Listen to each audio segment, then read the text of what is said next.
병원에서 손녀의 혈액형을 듣고 저는 아무 말도 할 수 없었습니다. 제 아들은 O형, 며느리는 A형. 그런데 아이는 AB형이었습니다. 그 순간 제 머릿속엔 한 사람의 얼굴만 떠올랐습니다. 제 남편. 그 사람입니다. 저는 올해 67입니다. 남편과는 30살에 결혼했고 외아들 하나를 두고 오롯이 가족만 바라보며 살았습니다.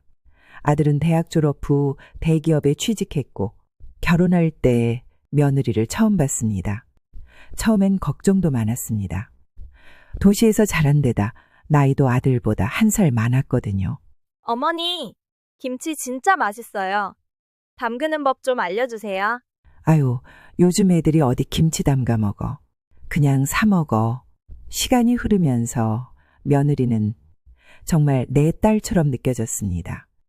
처음엔 낯가림도 있었지만 차츰 팔짱도 끼고 제 생일엔 케이크도 사오고 제가 무릎 아플 때마다 어머니 무릎에 이거 붙이세요 하며 파스를 건네주던 아이였습니다. 아들이 늦게 들어오는 날이면 며느리가 혼자 밥을 차려주고 저랑 같이 먹었죠. 그럴 땐 속으로 참 고마웠습니다. 우리 아들, 이런 아이 만난 거 참 복이다 하고요. 그러니까 그 일이 터졌을 때 저는 너무나도 믿을 수 없었습니다. 어느 날부터인가 저는 설명할 수 없는 위화감을 느끼기 시작했습니다. 아들이 출장 간 날, 며느리가 남편과 단둘이 대화를 나누는 시간이 많아졌고 그 표정이 어딘가 익숙하지 않은 분위기였습니다. 처음엔 그냥 요즘 애들이 좀 거리낌이 없구나 싶었죠. 하지만 그건 제 착각이었습니다. 그날도 아들은 회사 워크숍으로 집을 비웠고 며느리는 손녀를 유치원에 보내고 집에 있었습니다. 점심 무렵 남편이 일부러 며느리 방 앞을 서성이는 게 보였습니다. 그 모습이 괜히 눈에 밟혔죠. 그리고 며칠 뒤 거실에 놓인 머그컵을 정리하다 저는 아주 이상한 걸 발견했습니다. 2개의 머그컵, 하나는 며느리의 이름이 새겨진 것, 하나는 제 남편의 컵이었습니다. 둘 다 방 안에서 나왔습니다. 아들의 방이 아닌 며느리의 방 안에서. 그날 밤 저는 일부러 일찍 잠든 척을 했습니다. 그리고 새벽 2시쯤 조용히 방을 나왔습니다. 복도 끝 며느리 방문 틈으로 작은 불빛이 비추고 있었습니다. 저는 다가가지 않았습니다.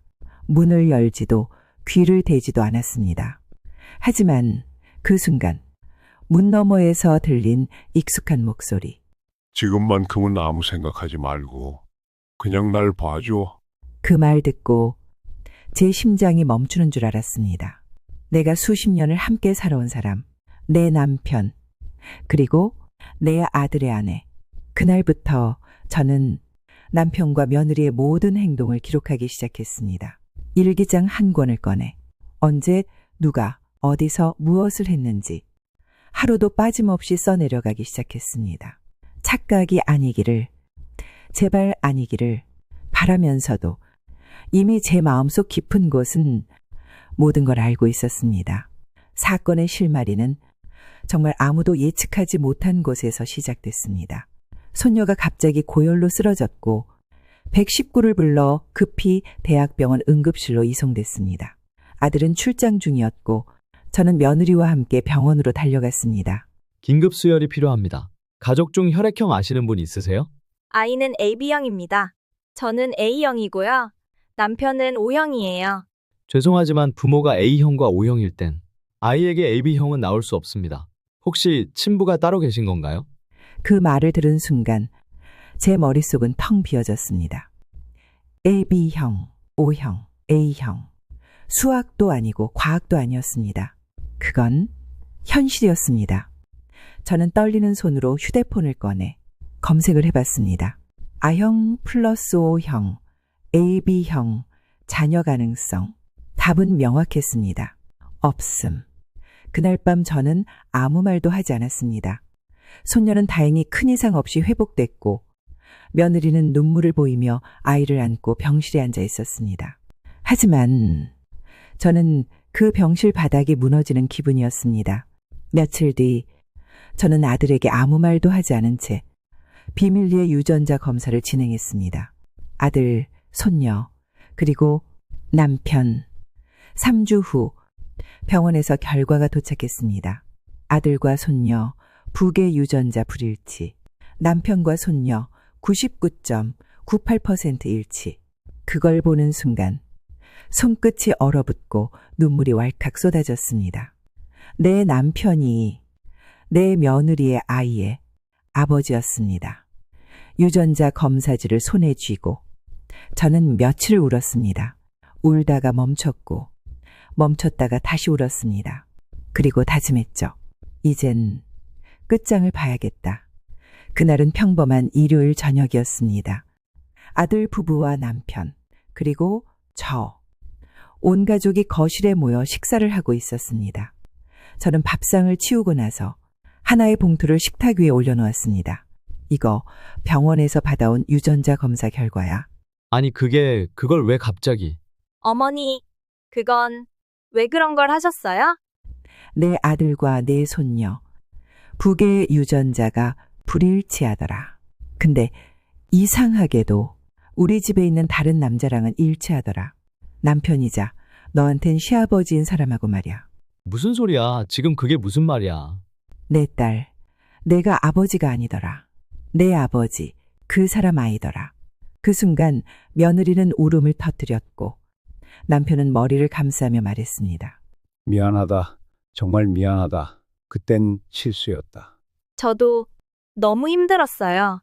그때 민수 씨는 회사 일에만 몰두하고 저는 집에서 혼자였고 그래서 아버지랑 그런 짓을 했다고?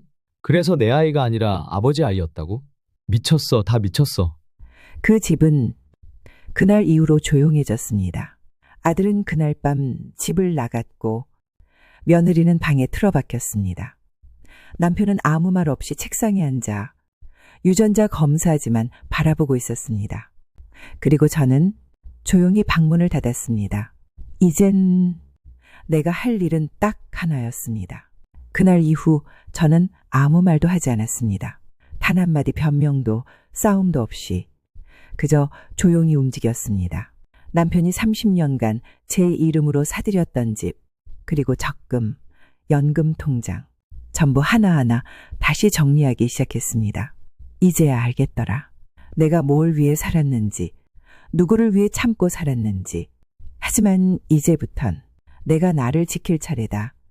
작은 봉투에 유전자 검사 결과지, 혼인관계 증명서, 주택 등기부 사본, 그리고 남편과 며느리의 메시지 캡처본까지 담았습니다. 불륜 상대가 배우자의 직계 가족이라면 정신적 손해가 매우 크기 때문에 위자료 청구가 가능합니다.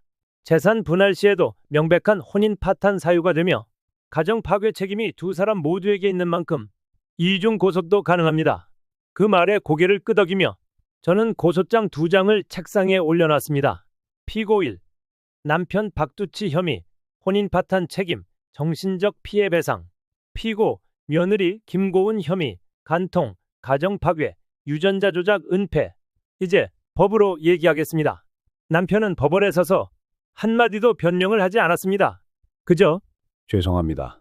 제 인생에서 가장 큰 실수였습니다. 한 줄로 모든 걸 끝냈습니다. 며느리는 눈물로 호소했습니다. 아이 때문이었어요. 제정신 아니었던 시절 그냥 순간이었어요. 하지만 판사는 단호했습니다. 가족이라는 관계를 무너뜨린 건 피고들입니다. 피해자의 고통은 회복이 불가능한 수준입니다. 피고 박은 피해자에게 1억 원의 위자료를 지급하고 거주 중이던 주택을 피해자에게 전면 귀속한다. 피고 김고은은 5천만 원의 위자료를 지급하며 피해자와 100m 이내 접근을 금한다. 2년간 그날 법정을 나오는 제 손엔 판결문과 함께 내 삶의 방향이 새겨져 있었습니다. 복잡한 감정도 있었고 손녀에 대한 미련도 있었지만 이제야 저는 처음으로 저 자신을 위해 살기로 했습니다. 요즘 저는 동네 작은 전셋집에 살고 있습니다. 방 하나, 주방 하나. 크지 않지만 햇살이 참 잘 드는 집입니다. 아침엔 라디오를 켜고 작은 컵에 커피를 내려 마십니다. 창문을 열면 지나가는 바람 소리가 참 좋습니다. 혼자 지내는 건 외롭기도 하지만 이상하게 마음이 편안합니다. 누구에게도 기대지 않고 누구에게도 휘둘리지 않는 삶. 그게 얼마나 단단하고 따뜻한지 요즘 새삼 느낍니다. 살다 보면 꼭 알아야 할 진실이 있죠. 사람은 가족이라고 다 믿을 수 있는 게 아니라는 것. 그리고 가족이 아니어도 내 편이 되어주는 사람이 있다는 것. 혹시 여러분은 누구의 희생 위에 세워진 평화를 참고 참으며 지켜오고 계신가요?